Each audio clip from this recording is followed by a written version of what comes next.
Hola, buenos días, buenas tardes. Estamos en esta segunda edición del podcast de Veritas Fidei. Estamos siguiendo el problema del mal y estoy con mi coequipera, mi esposa Mónica Franco. ¿Cómo estás, Moni? Hola, Cris. Hola a todos, bienvenidos.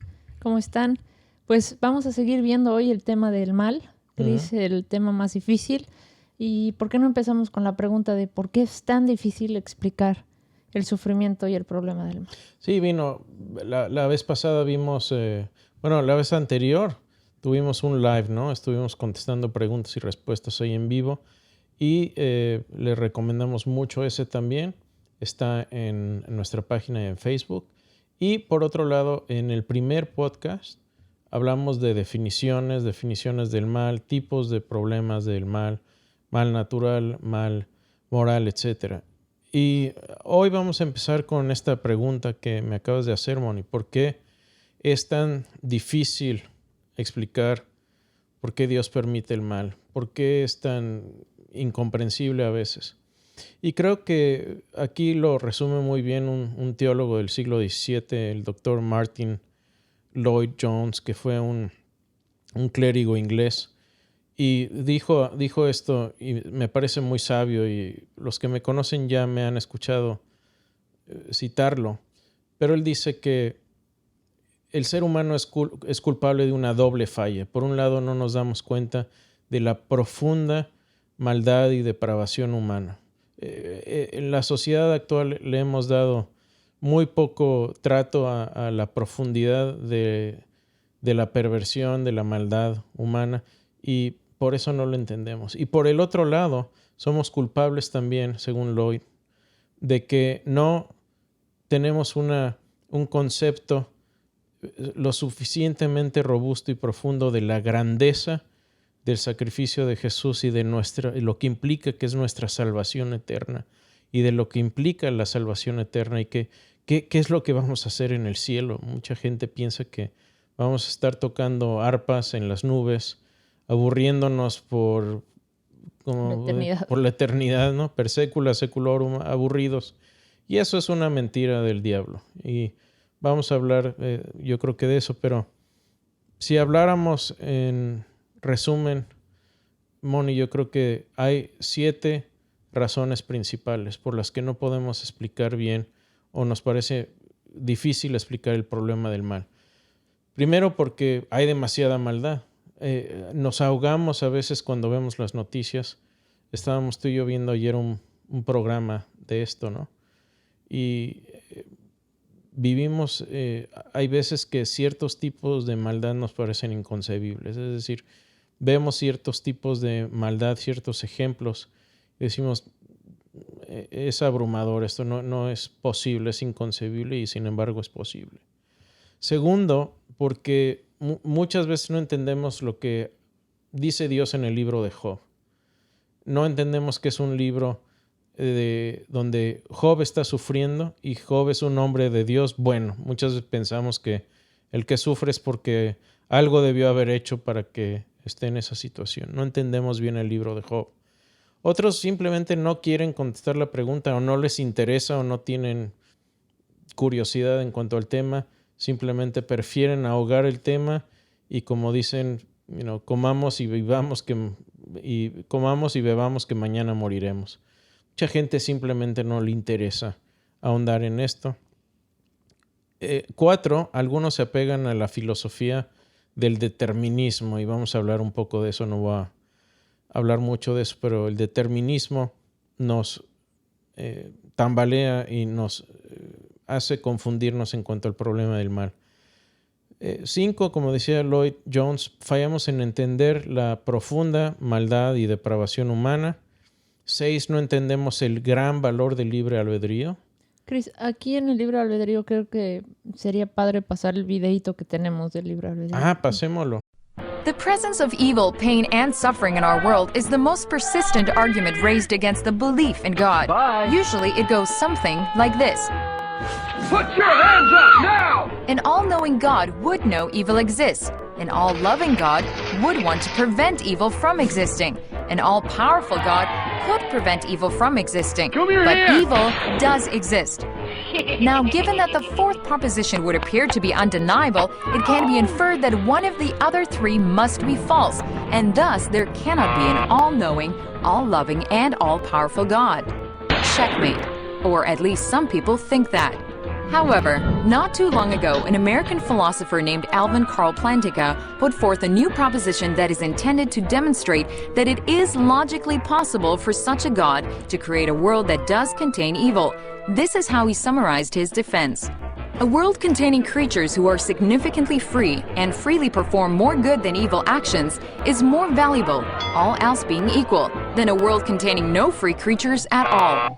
Now, God can create free creatures, but he can't cause or determine them to do only what is right. For if he does so, then they aren't significantly free after all. They do not do what is right freely. To create creatures capable of moral good, therefore, he must create creatures capable of moral evil. And he can give these creatures the freedom to perform evil and at the same time prevent them from doing so. C.S. Lewis would agree, saying, "Imagine a wooden beam became soft as grass when it was used as a weapon, and the air refused to obey me if I attempted to set up in it the sound waves that carry lies or insults. But such a world would be one in which wrong actions were impossible, and in which, therefore, freedom of the will would be void. If the principle were carried out to its logical conclusion, evil thoughts would be impossible, for the cerebral matter which we use in thinking would refuse its task when we attempted to frame them." Continuing his defense, Plantinga says, "As it turned out, sadly enough, some of the free creatures God created went wrong in the exercise of their freedom. This is the source of moral evil." The fact that free creatures sometimes go wrong, however, counts neither against God's omnipotence nor against his goodness, for he could have forestalled the occurrence of moral evil only by removing the possibility of moral good.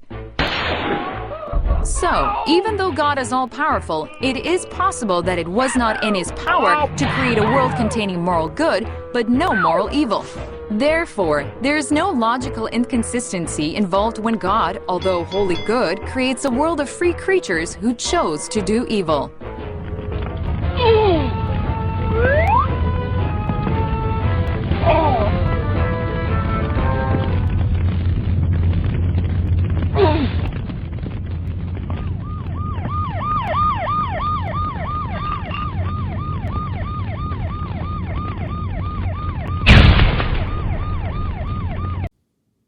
Y Chris, ¿cuál sería el último punto? Y el último punto sería que nos olvidamos y no entendemos la gran gloria que nos espera. No entendemos que la resurrección y la vida eterna no es la postdata de la vida cristiana. Es decir, no es de que venimos aquí, sufrimos y después vamos a aburrirnos eternamente adorando a Dios. No es el punto. El punto de la gloria eterna que vamos a experimentar con Dios, ese es el plato fuerte. Es el pináculo de la vida cristiana y mucha gente no la entiende. No hemos hablado de eso lo suficiente. No entendemos, pensamos que es un lugar al que no querramos, no quisiéramos estar. Entonces yo creo que esas son 7 de las principales razones por las que el problema del mal a veces nos parece algo incomprensible. Y Chris, ¿qué ejemplos nos podrías dar sobre los malos intentos que utilizan para tratar de explicar todo esto del problema del mal? Sí, mucha gente incluso... Perdón que interrumpa, no estoy hablando de ateos y agnósticos, estoy hablando en general. No, aquí no estamos hablando de un grupo y no es un grupo pequeño. Yo creo que incluso filósofos y teólogos cristianos han errado mucho en cuanto a esto. Y hay muchísimos ejemplos, vamos a mencionar algunos pocos, pero veamos, tenemos por ejemplo aquí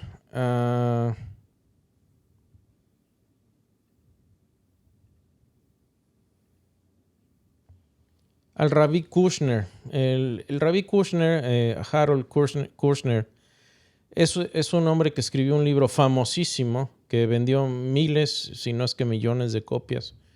Y el libro se tradujo al español. El libro se llama Cuando a la gente buena le pasan cosas malas. Y básicamente lo que dijo y la explicación en resumen, no les recomiendo que compren el libro, se van a desilusionar, pero la premisa de él es que Dios no es omnipotente.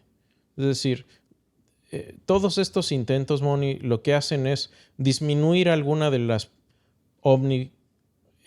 características de Dios, algunas de sus propiedades, y la minimizan para poder explicar el problema del mal. En este caso, Kushner lo que dice es: Dios no es todopoderoso, por lo tanto, no está en su poder evitar el mal a las personas. Y por cierto, estoy en desacuerdo con la primera pregunta. Dice, cuando a la gente buena le pasan cosas malas. Y lo que diría yo es que eso solamente sucedió una vez. Y le sucedió a Jesús, porque no hay gente buena, como vamos a argumentar en el futuro también. Sí, es un tema demasiado complicado hacer entender primero a todos.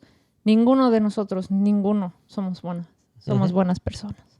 Sí, y hay otras malas explicaciones también. Gordon Clark, un teólogo, dice que no, voy a leer una de sus explicaciones aquí, es que Dios no es tan bueno. En teología cristiana, en la cosmovisión cristiana, Dios es absolutamente benigno, es la fuente y la base de su persona, es la base del bien. Y lo que él dice es esto: no hay ley superior a Dios, la cual prohíbe cometer actos pecaminosos. Dios no es responsable por los pecados que causa. Dios no puede ser responsable por la simple razón que no hay poder superior a él a quien responda. Nadie puede castigarlo, no hay leyes que pueda desobedecer. Entonces esto termina siendo la ley del más fuerte. Dios es un déspota dictador, y si no te parece el mal que él mismo produce, pues lástima, porque no hay nadie más poderoso a quien le responda. Entonces él básicamente dice: vivimos bajo el pulgar de un dictador y no hay por qué quejarse, porque no tienes con quién quejarte, ¿no? Otro ejemplo de que Dios no es tan bueno es un teólogo muy conocido que se llama Paul Helm. Paul Helm, que por cierto es determinista, vamos a hablar de eso, dice el argumento de Clark, está hablando de lo anterior, dice: el argumento de Clark es típico de la filosofía, pero extraordinario bajo cualquier otra circunstancia. En otras palabras, esto simplemente es un intento de sabiduría mundana para justificar una posición teológica. Entonces, ni entre los teólogos se ponen de acuerdo con esto. Y hay algunos otros que dicen, bueno, es un misterio, ¿sí? ¿Por qué Dios permite el mal? Y aquí, con todo respeto a mis amigos calvinistas, el gran ejemplo es J.I. Packer. Yo tengo profundo respeto, Moni, por el Dr. Packer. Él ya falleció. Voy a mencionar algo aquí para que no me vayan a decir que lo estoy tachando de mal teólogo. Al contrario, gran teólogo. Pero aún los grandes teólogos se equivocan a veces, y creo que esta es una equivocación. Yo leí un gran libro de él, que ahí todavía lo tengo, que se llama The Quest for Godliness, la búsqueda de ser como Dios. Y ese libro a mí me ayudó tremendamente. Pero ¿qué es lo que dice Packer en cuanto a esto? Dice que el problema del mal es una antinomia. Antinomia es, esto lo define él: el punto central de una antinomia, en teología por lo menos, es que no se trata de una contradicción real, aunque así parezca. Es una aparente incompatibilidad entre dos verdades aparentes. Una antinomia existe cuando un par de principios se contrastan y parecen irreconciliables, aunque innegables. Hay razones coherentes para creer en cada una. Recaen en evidencia sólida, pero es un misterio cómo pueden ser reconciliadas. Entonces, aquí Packer dice: yo no entiendo cómo Dios puede ser omnipotente, omnisciente, y al mismo tiempo que haya tanta maldad. ¿Por qué? Porque Packer era determinista. Entonces, si eres determinista, no vas a poder explicar bien el problema del mal. De hecho, vas a terminar haciendo a Dios el autor del mal. Y aquí estaríamos de acuerdo en que una antinomia, decir es un misterio, pues puede ser utilizado como una excusa para aceptar cualquier cantidad de tonterías, ¿sí? Esto no es algo difícil de entender. Sí, es una antinomia. Y si de antinomia en antinomia nos vamos a explicar muy poco. Creo que podemos hacer algo mejor que eso. Y la Biblia creo que nos lo dice también. Creo que también, perdón que haga un paréntesis, Chris, Sí, al por humano favor. se le hace muy difícil entrar en este tema. Prefieren todo mundo hacerse la vista gorda cuando se trata de temas fuertes, de temas tan violentos y tan crueles, que la mayoría de la gente trata de hacerse la vista gorda para no tener que lidiar con esto, o les causa demasiado dolor o les causa demasiado miedo. Y creo que eso es un problema también, al no tratar de entender profundamente qué está pasando, por qué está pasando. Sí. Nosotros mismos nos volvemos también parte del problema, ¿no? Al Sí. tratar de no entender y de tener miedo. Y muchas veces, Bonnie, nos vamos por lo popular. Nos vemos lo que encontramos en TikTok, en videos ligeros en YouTube. Obviamente esta plática va a terminar en YouTube, pero lo que debemos hacer es buscar fuentes serias. A ver, por favor, amigos ateos, cuando vienen y empiezan a hacer sus grandes refutaciones, por favor vean lo que los cristianos hemos escrito en los últimos 2000 años. No es así como que llegaron los ateos con las grandes ideas novedosas a refutar el cristianismo y se acabó en el siglo XXI. El cristianismo no ha sido así desde que el cristianismo existe, empezando con Jesús. Él mismo empezó a responder objeciones. Y desde entonces todos los cristianos, cada generación de cristianos, ha tenido apologistas que han respondido a estas objeciones. Y acá estamos siguiendo esa tradición después de más de 2000 años. Entonces, yo les aconsejaría, busquen fuentes buenas, fuentes serias, y abran los libros. ¡Wow! ¡Qué concepto!, ¿no? Abrir un libro hoy cuando tenemos TikTok. ¡Qué pecado!, ¿no? Pero es lo que debemos hacer si queremos respuestas serias.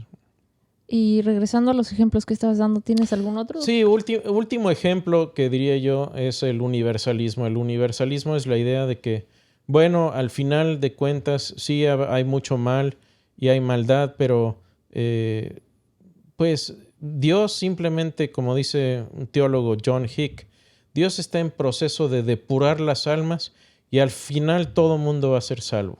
¿Sí? Entonces estamos aquí en un proceso de depuración, pero finalmente todo mundo va a ser salvo. Y creo que ese es otro error y otra mala explicación también. Y creo que va en contra de lo que dice la Escritura también.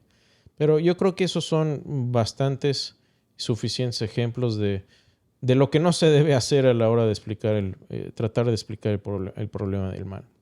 Y has estado mencionando mucho el determinismo, Chris. ¿Puedes definir qué es el determinismo y dar algunos ejemplos para entender mejor a las personas que nos están viendo que nunca han escuchado el término, tal vez? Sí, determinismo es una idea que no es específicamente de la teología, es una idea filosófica.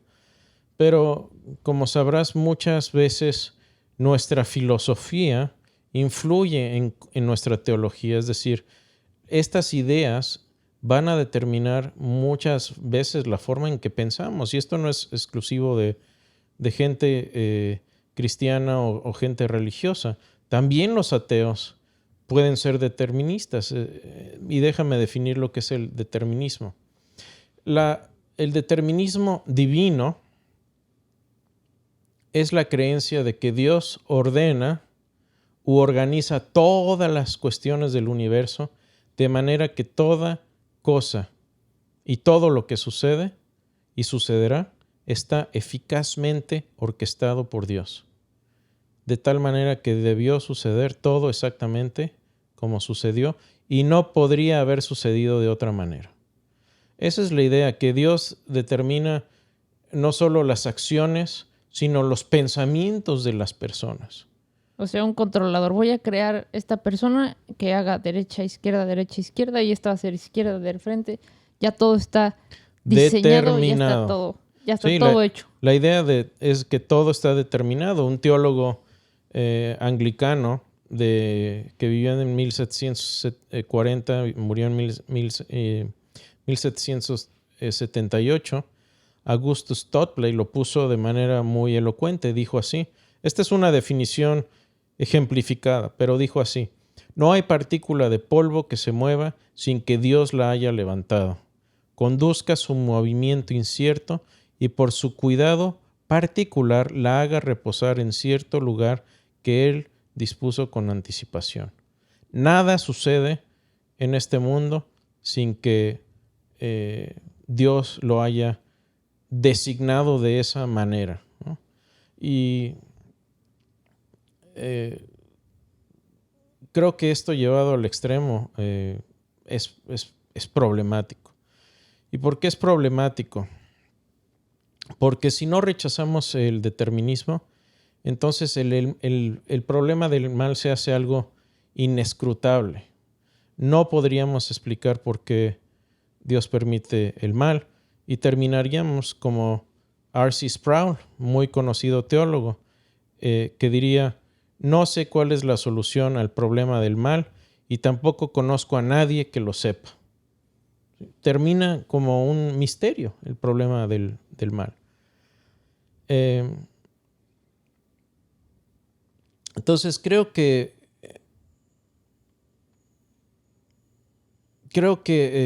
es algo que debemos rechazar. Tiene muy graves consecuencias porque demos el ejemplo de un violador y asesino que está maquinando, como ya vio a su presa, que es una niña de 5 años que vive al lado de su casa, y ya ha estado maquinando, pensando en cómo la va a torturar, cómo la va a violar, cómo la va a asesinar, cómo la va a hacer sufrir. Y no solo piensa por meses acerca de esto, sino que efectivamente comete esa atrocidad. Entonces aquí el determinismo nos llevaría a concluir, si somos deterministas, que cada pensamiento, cada tortura, cada acción, cada maquinación perversa fue efectivamente orquestada y puesta en la mente de esta persona por Dios. Y efectivamente esto hace de Dios el autor del mal. Así es, y por otro lado te deslindas de tus responsabilidades, ¿no? Pues así lo hizo Dios, así me creó, Dios ya me había puesto esto, ¿no? Y yo qué ya fácil, estaba ¿no? predeterminado a hacer esto. Dios sabía que lo iba a hacer, no podría yo hacer otra cosa. Por ende, Dios es el causante de esto y yo no soy responsable de eso. ¿Y sí. qué pasa, por ejemplo, en las escrituras que dice que nosotros no escogemos a Dios, que Dios nos escoge? Entonces, nosotros no seríamos salvos porque nosotros no podemos escoger a Dios. O sea, entonces, ¿cómo funciona ahí, Chris? Bueno, esto es predestinación y vamos a hablar de eso después cuando hablamos de el mecanismo de predestinación y qué es la predestinación. Pero lo que podríamos decir es que, claro que Dios puede determinar muchas cosas, incluyendo quién es salvo y quién no es salvo, porque como la Escritura dice, no tenemos la capacidad nosotros naturalmente de escoger a Dios. Pero tampoco quiere decir esto que Dios maquina y pone los pensamientos perversos en cada persona. Entonces, el que Dios determine algunas cosas o muchas cosas, o la mayoría de las cosas, no significa que Dios maquine y determine absolutamente todo, incluyendo los pensamientos y acciones perversas de la humanidad. Y podemos dejarlo así, después hablaríamos más a profundidad en cuanto a la salvación cuando hablemos de la predestinación. Pero bueno, todo esto que suena muy cargado de filosofía, Chris. Uh-huh. ¿Qué dicen las escrituras más bien en todo esto?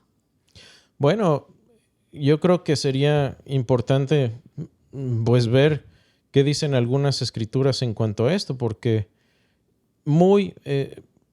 es muy importante entender que básicamente la escritura también afirma que los seres humanos tenemos opciones en cuanto al mal. 1 Corintios 10:3 es un pasaje muy importante. Dice, no os ha sobrevenido ninguna tentación que no sea humana, pero fiel es Dios que no os dejará ser tentados más de lo que podáis resistir, sino que también juntamente con la tentación nos dará la salida para que podáis soportar.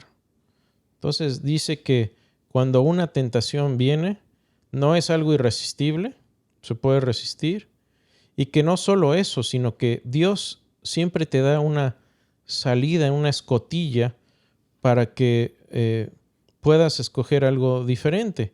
Aquí me gustaría citar algo interesante que dice el doctor William Lane Craig en cuanto a esto. Dice, imagine usted la situación en que uno cae en la tentación, en una tentación.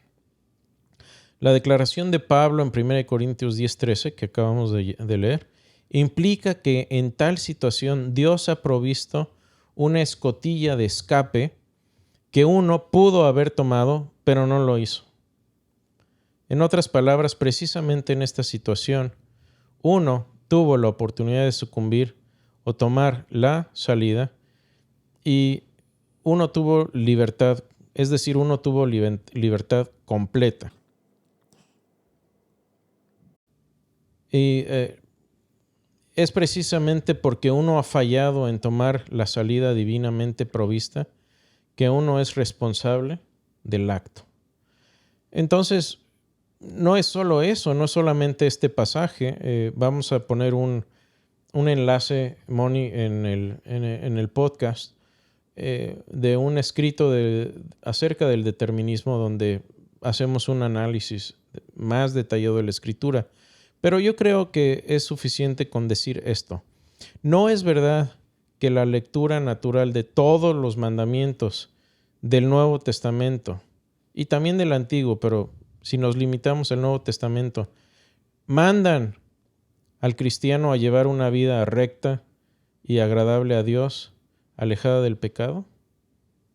Entonces, cada mandamiento de Dios al hombre que dice, no peques, no hagas el mal, haz el bien, sigue mis mandamientos, todos estos mandamientos implican naturalmente que el hombre tiene la opción de seguirlos o no seguirlos. Sería muy absurdo si Dios ya determinó qué es lo que va a hacer cada persona y nos da mandamientos. ¿Para qué nos da mandamientos si ya sabe que estamos predeterminados como robots? Así es. Entonces, simplemente por esa inferencia lógica de que la Escritura contiene mandamientos que pueden seguirse o no seguirse, implica la necesidad lógica de libre albedrío y de escoger entre opciones. ¿Sí? Y bueno, ahí analizamos también otros pasajes que típicamente los deterministas utilizan para apoyar su determinismo, etcétera, etcétera, pero vamos a ver que no prosperan tales pasajes. Ok, Chris, ¿y qué vamos a ver más adelante en los siguientes podcasts? Bueno, vamos a ver algunas cuestiones que tienen que ver con el determinismo, con el problema del mal. Específicamente, creo que me gustaría que viéramos un poco acerca del molinismo. El molinismo es una idea que compatibiliza la responsabilidad humana y la predestinación de Dios. Es decir, es la armonización de que Dios ejercita su poder soberano sobre toda la creación y toda la humanidad, y que los seres humanos también somos agentes libres y responsables de nuestros actos. Muchas personas piensan que estas dos grandes verdades son misteriosas y no son necesariamente compatibles de manera lógica, pero creo que hay teólogos que ya han logrado compatibilizar estas dos ideas de manera muy exitosa y muy fructífera, y tiene que ver también mucho con esta cuestión del problema del mal. Muchas gracias, Chris. Pues ya mencionamos que vamos a dejar en la descripción un link donde hablamos más a detalle. Es una entrada al blog del determinismo. ¿Y qué te parece, antes de terminar y antes de cerrar con una oración, si ponemos este breve video de una respuesta muy corta al problema del mal? Adelante, veámosla. Is God good? If he is, why is there suffering and evil? Let's assume for the moment that God is all-powerful. This means that God can do anything that is logically possible. So he can create galaxies and subatomic particles and rainforests and you. But God cannot do what is logically impossible. He cannot make a square circle or a one-ended stick. So can God make a rock so big that he can't lift it? No. So what if, when God created human beings, he wanted them to be free? Freedom's a good thing. But if humans are to be free, they cannot be forced to obey God. Because freedom without choice is like a square circle. It's a logical contradiction. No choice, no freedom. God didn't want robots. He wanted real people. The first humans endowed with the awesome power of free choice abused their freedom. The tragic consequences of their bad choice and our bad choices ripple across the world. God is responsible for the fact of freedom, but humans are responsible for their acts of freedom. But let's remember, we don't suffer alone. God will put an end to suffering and evil. And God became a man to suffer with us. God is good, and he wants real people like you to know him, but the free choice is yours. Cerramos con una oración, Chris. Adelante. Gracias, Señor, por la oportunidad de poder hablar de estos temas tan difíciles, Señor. Ayúdanos sobre todo a ver la viga en nuestros ojos antes de la paja ajena, de trabajar en el mal en nosotros, en cada uno de nosotros, de trabajar en nuestro corazón y que tú trabajes en nuestros corazones cada día. Ayúdanos a que seas tú una verdad viva en nuestro corazón y no nada más una idea teológica o filosófica. Ayúdanos a amarnos y a tener conciencia de la gran gloria que nos espera a tu lado, Señor. Te amamos y te bendecimos en nombre de Jesús. Amén. Amén. Muchas gracias a todos por acompañarnos. Gracias y los vemos la próxima vez en el podcast de Veritas Fidei. Gracias, Moni. Gracias, Chris.